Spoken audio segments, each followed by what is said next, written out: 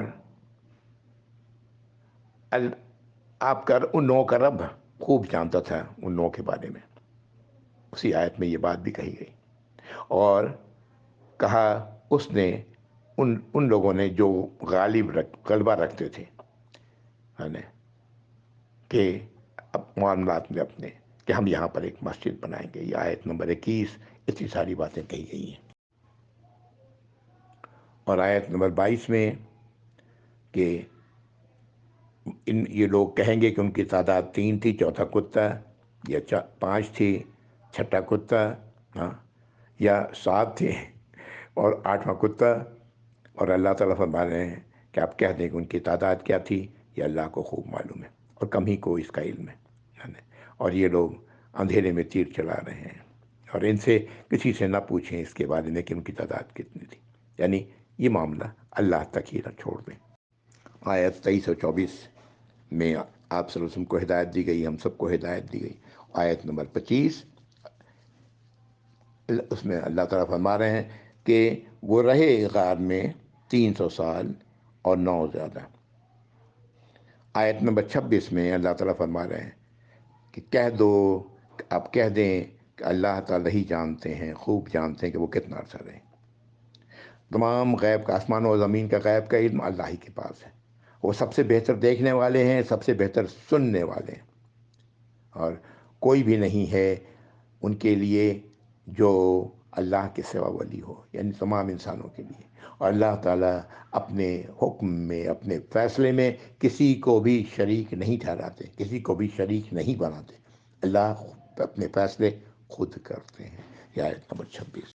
اصحاب کہف کے پورے واقعے کو جو اللہ نے نازل فرمایا قرآن میں، اور جو بٹوین دا لائن جو چیزیں ملتی ہیں، وہ بڑی آسانی سے سمجھ میں آ جاتی ہیں کہ 7 یا جتنی بھی تھی تعداد ان کی نوجوانوں کی، انہوں نے کہف میں، غار میں پناہ لیا، پہاڑ کے غار میں، اور سالہ سال تک اللہ نے انہیں صلا دیا۔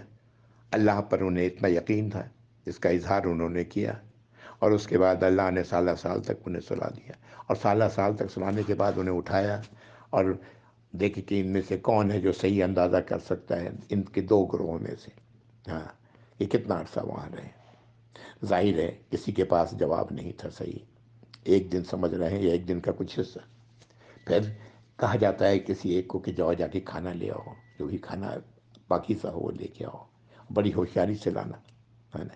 اور اس کے بعد یہ ہوتا ہے کہ وہ ان کے بارے میں پتہ لگ جاتا ہے۔ یہاں بیچ میں جو گیپ ہے وہ یہ ہے، خود اندازہ کیا جا سکتے ہیں کہ ان کی عجیب و غریب حیت، لباس، یا وہ سکہ، یا جو کچھ بھی تھا، وہ دیکھ کر کے یہ لوگ، وہ شخص پہچانے گئے۔ اور پھر کیا ہوا اس کے بعد، وہ لوگ وہاں کسی نہ کسی طرح غار تک پہنچ گئے، ہے نا۔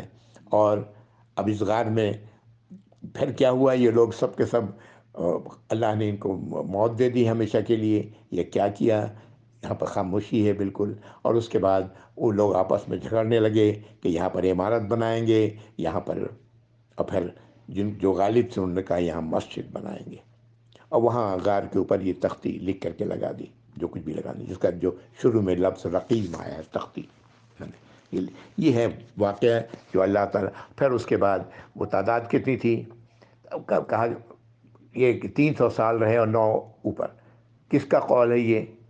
کوئی اللہ تعالیٰ کچھ نہیں کہہ رہے ہیں، لیکن اللہ تعالیٰ اگلی آیت میں یہ بات فرما رہے ہیں کہ ان کا کتنا عرصہ رہے یہ اللہ کو معلوم ہے۔ اس کا مطلب یہ ہے ان کے رہنے کی تعداد کا بھی پتہ نہیں، اس کا مطلب یہ کہ شاید وہ 300 سال اور 9 سال کی جو بات کی جا رہی ہے وہ لوگوں کا اندازہ تھا، واللہ عالم، ہے نا۔ اور پھر یہاں تک پوری بات یہی اصحاب کہف کا واقعہ ہے نا۔ اور اس بات میں جو چیز سامنے آتی ہے وہ یہ ہے کہ جب انسان اللہ پر مکمل توکل کرتا ہے تو اللہ تعالیٰ اس کے تمام کام کو آسان کر دیتے ہیں، اور یہی ہوا غار کے نوجوانوں کے ساتھ، ہے نا۔ اور اللہ تعالیٰ نے انہیں اپنی نشانی بنا کر لوگوں کے سامنے بھی رکھا۔ اب آپ کسی بھی تفسیر کو اٹھائیں گے، کسی بھی زبان کی تفسیر کو اٹھائیں گے، سب میں بڑے بڑے واقعات ملیں گے،